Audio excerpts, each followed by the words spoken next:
Good morning class. इस video में हम देखेंगे इकोनॉमिक्स का लास्ट चैप्टर, जो हम लोग 4th चैप्टर कवर कर रहे हैं। इसका पार्ट 3 है। चलिए शुरू करते हैं। हम लोगों ने अभी तक बात कर ली थी कुछ जो स्कीम्स हैं, जो गवर्नमेंट की स्कीम है। हम लोगों ने टेबल बताया था आपको, पीडीएस, ये सब चीज़ों में कितना कितना रेट मिलता है आपको। ठीक है, ये आपको हमने अभी तक बता दिया था। Current status of public distribution system in India. अब इसमें बेटा एक चीज़ आती है जो आपको समझनी चाहिए कि ना, हुआ क्या था, जो एफसीआई है उसने लोगों को देना चालू किया एमएसपी देना चालू किया। क्यों? क्योंकि हमने प्रीवियस जो हमारे एक्सपीरियंसेस थे, हमने देखा था 1940 में हमारे पास फेमाइन आया, 1960 में हम लोगों ने फेमाइन फेस किया। इन सब चीज़ों से हमने पढ़ना चाह रहे थे, तो उन्होंने एमएसपी देना चालू किया। मैंने आपको बताया भी था कि उससे प्रोडक्शन बढ़ा, किसका, बीट का और राइस का। ठीक है, तो उससे प्रोडक्शन बढ़ा, तो उसमें किसने, उसका प्रोडक्शन बढ़ने का कारण क्या था? Minimum support price. ठीक है ना, मिनिमम सपोर्ट प्राइस जब लोगों को मिलना चालू हुआ, तब उन्होंने प्रोडक्शन बढ़ाना चालू किया। इससे फूड ग्रेन हमारा प्रोडक्शन था वो बढ़ा। और however the public distribution system has the several criticism, मतलब उनके पास बहुत सारे क्रिटिसिज्म मिलते हैं। On the instant of hunger prevalent despite the overflow the guarantee, मतलब जो आप जो वो स्टोर कर लिया एफसीआई ने, जो आपका फूड ग्रेन है, लेकिन वो क्या करते हैं, ओवरफ्लो कर लेते हैं। जैसे मान लो आपको ज़रूरत 10 केजी की थी, लेकिन उन्होंने 15 केजी कर लिया, 10 केजी के अलावा 15 केजी कर लिया। अब जो 5 केजी है वो ख़राब हो जाए, रखा रखा, वो उसका कोई मतलब ही नहीं है। ठीक है, अब यहाँ पे ये आप देखेंगे, ये ग्राफ दिया हुआ है बफर स्टॉक का, कहाँ पे कितना था एक्चुअल, और एक्चुअल एक स्टॉक था, और बफर नॉर्म्स कितने थे। 542.59 एक्चुअल था, और बफर नॉर्म्स थे 307 के। ठीक है, अब यहाँ पे देखो एक अंत्योदय योजना ए वाई का थोड़ा सा वो डिस्क्रिप्शन दिया, वो आप लोग पढ़ लीजिए। 2000 में ये स्कीम आई थी, बीपीएल फैमिलीज़ के लिए थी। इसमें क्या था बेटा, इसमें था आपके पास, तो इसमें था 2 रुपये के जी के हिसाब से आपको गेहूँ मिलेगा, और 3 रुपये के जी के हिसाब से राइस मिलेगा। ठीक है ना, तो the scheme has been further expanded for twice additionally 50 lakhs BPL families in June 2003 in August 2004 with the increase of 2 crore families covered. अभी तक हमारे पास इसमें कितनी कवर्ड होती हैं? 2 करोड़ फैमिलीज इसमें कवर होती हैं। ठीक है ना, हम लोग बात कर रहे थे पीडीएस की, और उसमें हमारे पास कुछ डाटा थे। सिचुएशन टू इम्प्रूव, इसमें आगे देखते हैं हम लोग क्या है situation. Situation improve with the distribution food grains under the different of scheme launched by government. There is a generally consciousness high level of buffer stock food grains are very undesirable like can bested, मतलब जो मैंने आपको पहले भी समझाया कि जो लोग हैं वो जो फूड ग्रेन है वो ज़्यादा मात्रा में स्टोर कर लेते हैं, जिससे वो वेस्टेज हो जाता है। ठीक है ना, वो किसी के काम का नहीं रहता, वो सड़ता रहता है रखा रखा। द स्टोरेज में से food stock has been responsible for high carrying of cost in addition of wastage of determining the freezing of MSP fear should be consider seriously. ठीक है ना, the increase of food grain procurement at enhancing MSP, जो MSP को आपने बढ़ा दिया है, उसके कारण फूड ग्रेन भी बढ़ता जा रहा है। जैसे आपको पता होता है मुझे है ना, चावल और गेहूँ बोलने पे बहुत अच्छा पैसा मिलने वाला है, तो मैं वही बोलता रहूँगा, और उससे है ना बहुत सारा ये हो जाएगा, और फिर वो कोई मतलब नहीं रहेगा। The intensive utilisation of water, इससे क्या हुआ है, जो गेहूँ और राइस थे उससे ये नुकसान ये हुआ है कि मतलब जो गेहूँ वाटर लेवल है वो भी डिक्रीज हुआ है।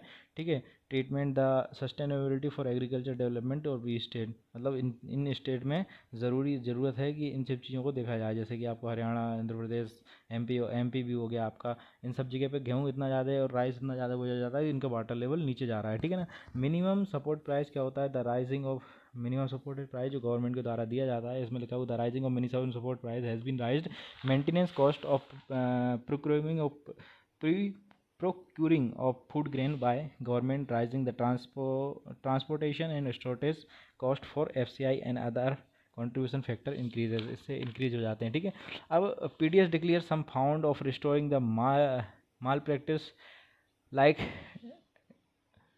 Diverting the grain open the market get मर्जरी। अब इसमें एक चीज़ और आती है कि ना, जो डायरेक्ट मार्केट में होता है, इसमें दिक्कत ये भी रहता है कि पीडीएस से लोग क्यों सिस्टम नहीं खरीदते।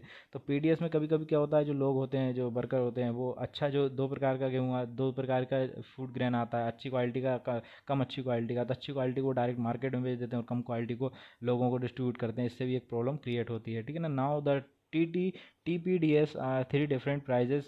Any family above the poverty line get very little discounts for ration shop. ठीक है ना, तो अब ये है कि मतलब इन्होंने एक स्कीम लॉन्च की है जिससे आपको राशन शॉप पर डिफरेंट डिफरेंट प्राइस की वो मिलती हैं, लेबल मिलते हैं। The price of APL family is almost high as open market, ठीक है ना। तो ये भी हो जाता है कि एपीएल जो फैमिली हैं उनके लिए almost as high as open market price होता है। So there is little in in incentive for them to buying there these item from ration shop. उनको हमें थोड़ा सा इंसेंटिव देना चाहिए जिससे वो ख़रीदें सामान जाके।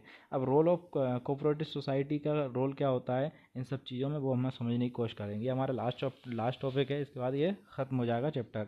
The cooperative are playing an important role in food security in India, especially in southern and western part of country. The cooperative societies setups, हम लोगों ने बहुत सारी कोऑपरेटिव सोसाइटी सेटअप की। फॉर एग्जांपल के लिए हम बात करें तमिलनाडु में 94% are being run by cooperative society, जो 94% है वो run by cooperative society. In Delhi Mother Dairy are making strive in prevention of liking milk and vegetables for consumer. ये आपने देखा पहले तमिलनाडु में देखा 94% आपको पब्लिक डिस्ट्रीब्यूशन सिस्टम देखने को मिलेगा, not public distribution system but like society वहाँ पे फॉलो करती है इस सब चीज़ों को, ठीक है।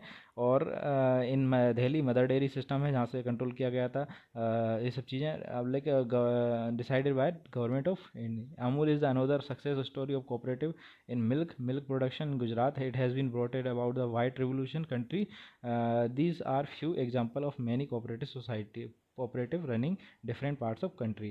Similarly, the Maharashtra Academy, Maharashtra में क्या बेटा Academy of Development of Science ADS है, वो फैसिलिटी प्रोवाइड कराती है एनजीओ के साथ मिलकर different kinds of thing.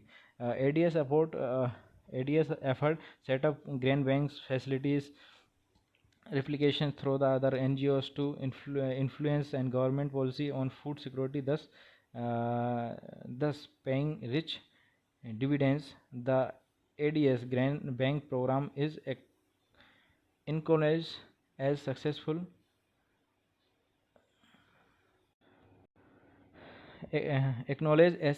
and innovative food security interventions, ठीक है। आप इन चीज़ों को देख सकते हैं, जैसे हमने बात करी किसकी, तमिलनाडु की, वहाँ पे ठीक है। दिल्ली में मदर डेयरी और जो महाराष्ट्र हमने एडीएस को देखा है। ये सब चीज़ें बेटा सक्सेसफुल प्रोग्राम हैं जो चलाए गए हैं गवर्नमेंट के द्वारा, कोऑपरेटिव के द्वारा।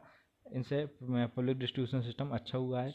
तो ये हम लोगों ने देखने की कोशिश की पूरे में फूड सिस्टम कैसा होता है, फूड किस तरीके से स्टोर किया जाता है, किस तरीके से उसका प्रोडक्शन बढ़ाया गया, किस तरीके से इंडिया की स्थिति है, किस तरीके से फूड सिक्योरिटी ज़रूरी है। वो फूड सिक्योरिटी वाला क्वेश्चन आपको याद करना चाहिए, वो पॉइंट 3 आपको रटे होने चाहिए, ठीक है ना।